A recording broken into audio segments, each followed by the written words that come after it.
No me quiero demorar más. Está Agustín Echevarne, hemos escuchado algunas voces, es economista, hemos hablado algunas medias noches con Agustín. Gracias por acompañarnos, bienvenido, buenas noches.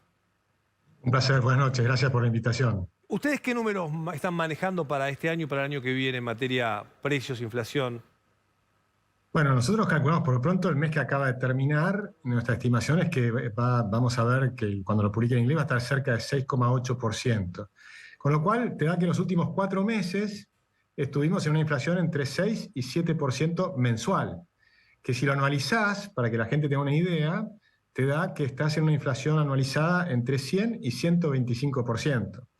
Esos son los últimos 4 meses. Si mirás para adelante, en los últimos 12 meses la inflación fue 90%, 89% para ser preciso con nuestros datos, ¿no? Pero si mirás para adelante, es donde las palabras de Rubinstein te dan la sensación de que está más en lo cierto, claramente. Él está hablando más con la verdad. La verdad es que esta es una situación muy difícil. Nosotros venimos explicando hace rato que estamos en un proceso pre-hiperinflacionario, donde vos vas viendo la escalada de la inflación. Pasabas de una inflación mensual de 2% a 3%, a 4%, a 5%, y ahora estás entre 6 y 7% de inflación mensual. Son cifras escandalosas. En los países ahora que tienen alta inflación en el mundo, hablas de 7-8% anual. Claro. Pero acá estamos hablando de 7% mensual que te da una tasa escalofriante de 125%. Cuando comparas con los salarios, que es lo que estabas planteando, ahí hay varios factores para analizar. Uno es que si vos comparás punta contra punta, los salarios van subiendo por escalones, por saltos. Entonces, en el medio, aún las paritarias más altas, que si tomás punta contra punta, puedes decir alcanzaron la inflación, en el medio es como que unos suben por la escalera y otros van por el ascensor. Entonces, en esos escalones, esos triángulos, en promedio vas perdiendo permanentemente. Simplemente que en la figura última, en el momento que el último salto, ese día alcanzaste la inflación, pero al día siguiente ya estás abajo de nuevo. Entonces, lo que importa son los promedios, pero esos son los mejores. Después, hay una cosa que es correcta de lo que dijo Cerruti, que la economía en negro está mucho peor. O sea, están mal los que están en blanco, están mucho peor los que están en negro. Con lo cual los más débiles son los que más sufren, que es lo que pasa siempre. La inflación es un proceso, que yo siempre lo repito porque me interesa que se comprenda, es un mecanismo de transferencia de riqueza, de los más pobres a los ricos.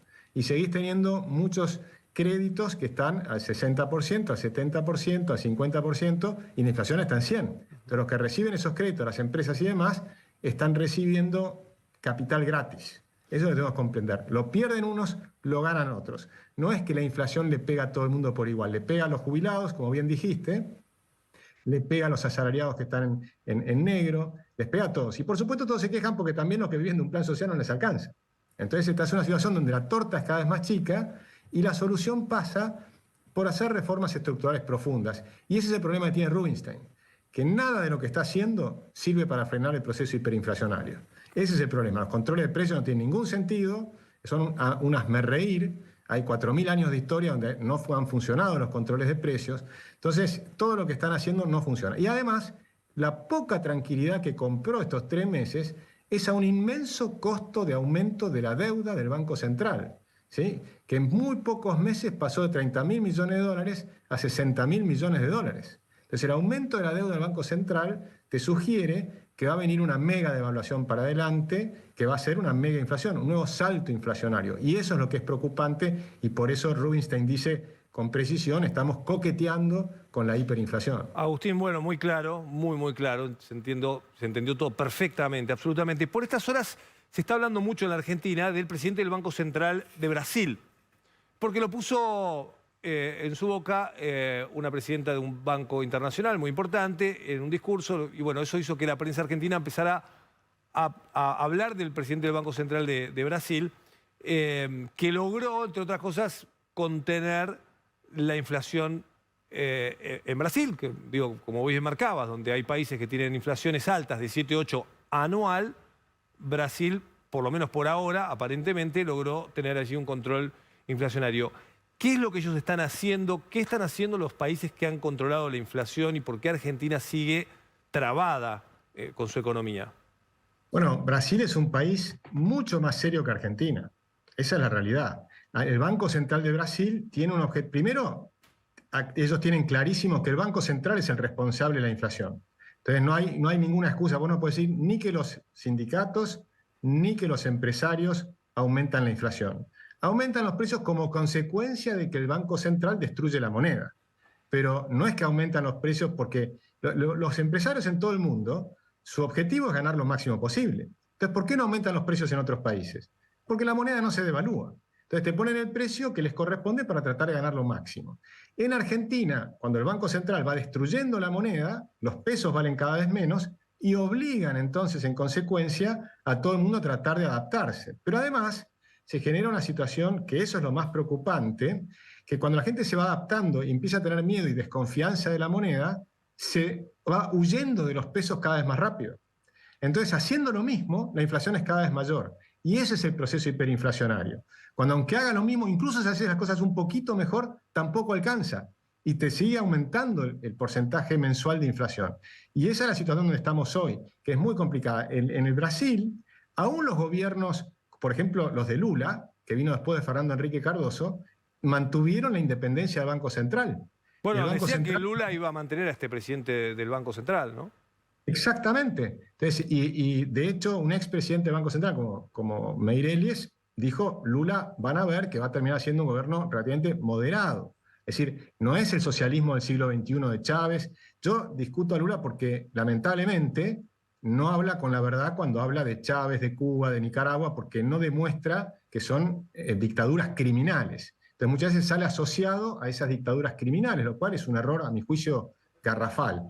Pero desde el punto de vista económico, teniendo un Congreso que además va a ser de centroderecha en Brasil y con un Banco Central independiente, uno puede esperar que la economía no se desmadre. Y de hecho, si mirás el comportamiento bursátil de esta semana en la Bolsa de Brasil, a pesar de la enorme volatilidad de la Bolsa mundial, porque estamos en una situación compleja en Estados Unidos, Europa, etcétera, vos la ves que anduvo bastante bien. Sí, y además de la tensión que hay en la calle de Brasil. Pero, Agustín, igual la pregunta tenía que ver con la Argentina. ¿Qué tenemos que hacer? ¿Qué medidas tiene que tomar que no se tomaron respecto a medidas antiinflacionarias? Una que sabemos todos es gastar menos de lo que se recauda, ¿no? Creo que lo primero pasa por lo que está haciendo Rubinstein, que es hablar con la verdad. Entonces, la verdad es, el Estado argentino está quebrado. La prueba está que los bonos valen 20 y pico centavos. Entonces, si nadie te paga 30 centavos por tu bono, es porque estás quebrado, la gente cree que no vas a pagar. Estás quebrado. Ahora, si mirás patrimonialmente el Estado argentino, vos podrías decir, bueno, yo voy a vender activos para reducir los pasivos. Y eso es lo que hay que hacer. Eso requiere hacer una reforma del Estado, privatizaciones, achicar el Estado, vender edificios públicos, porque si haces una reforma del Estado, hoy hay 60.000 edificios en el Estado Nacional. Probablemente sobran 20.000. Entonces podrías vender esos 20.000 edificios contra cancelar pasivos. Y eso haría apreciarse el precio de los bonos. Es decir, aceptar, como si fuera una empresa. Pero Agustín, si vos seguís gastando, por más que vos vendas, digo, aparte lo ponés en una economía familiar y pasa lo mismo. Si vos gastás más de lo que ganás, por más que vendas tus cosas, cuando hacemos la reforma del Estado, empezás por reducir toda la grasa que tiene el Estado. Es decir, enorme cantidad de secretarías, subsecretarías, gasto de la política, aviones, coches, aviones de los gobernadores, coches, choferes, una cantidad de cosas que no tiene que hacer el Estado, funciones del Estado que no tiene que hacer, y el Estado se concentra en hacer bien, eficientemente, la seguridad, la educación, ¿no? Los temas que son realmente el Estado, la defensa, las relaciones internacionales y demás. Lo que no tiene que hacer el Estado no lo tiene que hacer, y todo eso se desaparece, y se vende, y se achica. Entonces vas a tener un montón de menos gente trabajando en el Estado, pero, por supuesto, hay que considerar la transición.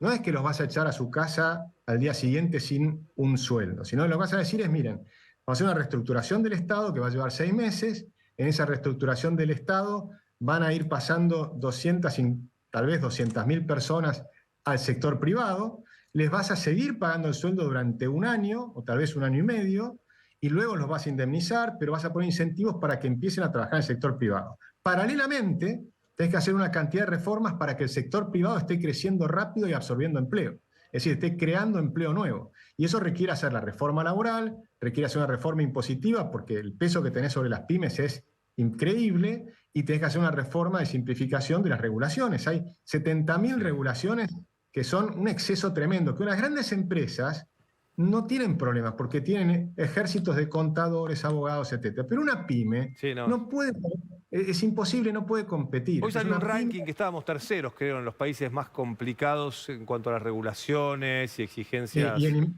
impositivas. impuestos estamos segundos. O sea, Segundo, somos del mundo, después ¿no? de la isla de Comoros, estamos segundos, y el primero es la isla de Comoros. O sea, digamos, no hay ningún país serio que tiene la cantidad de impuestos, tasas y contribuciones que tiene Argentina. Todo eso tiene que súper simplificarse. Tiene que hacer una reforma laboral para que todo este crecimiento del sector privado sea con creación de empleo, o sea, que se eliminen toda esta industria de los juicios, porque, por supuesto, si una persona tiene un problema y demás puede ir a un juicio, pero lo que no puede haber es un desbalance en la justicia que siempre actúa en contra de las empresas Agustín, pero permanentemente. algunos creen que para todo lo que estás mencionando vos se requiere un cambio cultural primero, ¿no? Es decir, que la gente lo acepte, lo quiera hacer.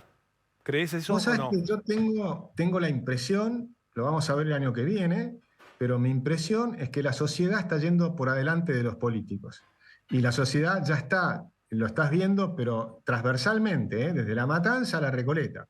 Estás viendo que la gente se empieza a dar cuenta que, mirá, yo trabajo todos los días y mi sueldo no me alcanza y vos estás viviendo un plan social. Eso que antes era normal, Sí. hoy genera tensión. Sí, sí. Genera tensión.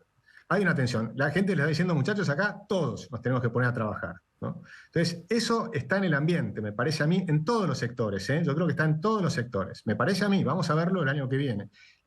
Se ven en las encuestas, por ejemplo, en el crecimiento de Javier Milei, que es impresionante. Sí. Pero se ve también que hay un crecimiento dentro de lo que es el grupo de Cambiemos, viste que se habla de los halcones y las palomas. Sí. Y hay un crecimiento de los halcones, que básicamente es el hartazgo de una sociedad que ve que el país no anda. Fíjate una encuesta también que hizo Jacobe, que mostraba cuál es el sentimiento que te produce la Argentina.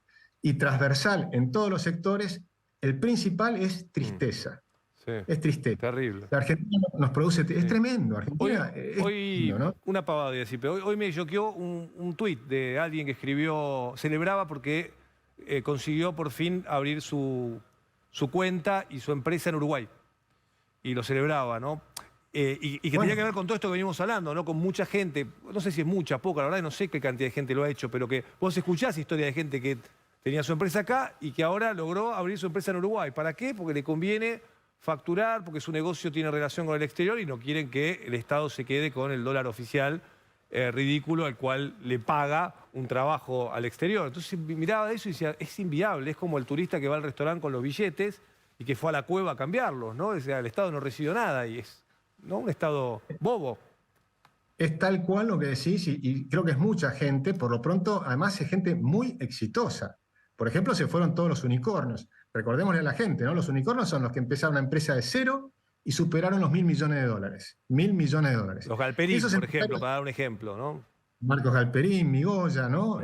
Satellogic, empresas extraordinarias de tecnología, de punta, que colocan satélites en el espacio, de todo, ¿no? Bueno, todas esas empresas exitosas, todos los dueños de esas empresas se fueron de la Argentina. O sea, Mercado Libre sigue estando en Argentina, pero el dueño se fue y hace inversiones más importantes en otros países. Se compra una flota de aviones en Brasil, no en Argentina. Entonces la inversión queda en Brasil. Digamos, ese tipo de cosas están pasando todos los días. Pero no solo eso. Vimos esta semana una escuela, un colegio, ¿no?, que cierra por hartazgo con los reguladores argentinos en la provincia de Buenos Aires. Sí. Entonces, eso es dramático, son 500 alumnos que dejan de tener una escuela. Entonces, realmente están pasando, estamos en un momento difícil de Argentina, yo creo que hay que hablar con la verdad, es un momento que sabemos que es difícil, hay hartazgo, hay una situación de mucho cansancio, hay tristeza, ¿no? Pero yo soy optimista. Yo soy optimista, estoy convencido que el año que viene un cambio. Sí, sí, sí. Hoy me desperté pensando, ¿y si no? Va a venir un cambio. Agustín, y si no, hoy te juro, pero no te estoy exagerando, hoy me puse a pensar en eso, y si no, como pasó en el 2019, que mucha gente dijo, si gana el kirchnerismo de nuevo me voy, ¿vos crees que ahora, 4 años después, esa idea que mucha gente la llevó a cabo, muchos otros finalmente no lo hicieron, muchos sí, ¿eh? Muchos que dijeron si gana me voy se fueron, muchos otros no. Digo, si vuelve a pasar el año que viene, ¿resiste la economía? Digo, hace 4 años que nadie invierte acá, ¿eh? Yo sinceramente creo que esa chance es muy, muy pequeña, no existe, porque hay un enorme... Primero porque si mirás las estadísticas de lo que ha pasado en otros países, todos los gobiernos que han gobernado durante la pandemia, el oficialismo perdió, ¿sí? Y eso, esta vez, siempre ha tenido fuerte el peronismo, porque si vos mirás históricamente, el peronismo siempre le tocó buenos precios de los commodities. Esta vez no. Esta vez le tocó la pandemia, que fue muy difícil, y el año que viene va a ser un año muy difícil para la economía mundial. Están subiendo las tasas de interés, va a haber probablemente recesión en Estados Unidos y Europa, hay problemas de inflación en el mundo, que por supuesto los nuestros son nada que ver con el nuestro, que es muchísimo más grave. Pero la situación es grave. Y el hartazgo de la Argentina es enorme, lo ves en todas las encuestas, y lo ves, pero no solo en las de intención de voto, sino en todas las encuestas cualitativas, y lo ves caminando por la calle, caminando, hablando con la gente, hay un hartazgo muy significativo. Lo que puedes dudar es quién va a ser el que va a ganar, que eso no lo sé. Lo que sí sé es quién va a perder. Estoy convencido, y apuesto 2-1 con el que quiera, el peronismo va a perder, no tiene ninguna chance de ganar. Entonces va a venir un cambio. Entonces la pregunta es si ese cambio va a ser suficiente o no. Si ese cambio vas a tener enfrente a los sindicatos y a los piqueteros que no te lo van a dejar de hacer, o si vas a tener un presidente que se va a animar con coraje a enfrentar lo que hay que hacer, porque finalmente cuando ganen las elecciones además van a ganar las dos cámaras. Todas las encuestas te muestran que la oposición va a ganar muy probablemente en diputados y también en el Senado. Con lo cual, cuando nuestros legisladores, votados por el pueblo de la nación argentina, estén determinando las leyes de nuestro país, nadie puede tirar una piedra. ¿Ok? Nadie puede tirar una piedra. Es un delito y va a ir preso. Entonces, eso es lo que tienen que comprender. Acá es por la votación. Yo le propongo a Moyano públicamente que se presente a las elecciones. No va a sacar ni 2% de los votos. No, no, claro. Entonces el pueblo de la nación argentina es el que elige a sus representantes y sus representantes son los que van a determinar el cambio de las leyes en Argentina. Eso es lo que tiene que hacer y el que se mete en la calle a cortar calles, a tirar piedras y demás, está cometiendo delitos y tiene que sufrir las consecuencias que marca la ley. Clarísimo, Agustín Echevarne, gracias por esta mirada, por estos minutos, gracias por acompañarnos. Buenas noches. Muchas gracias, un gran abrazo, buenas noches. Clarísimo, la mirada del economista, que también nos metimos en los temas políticos.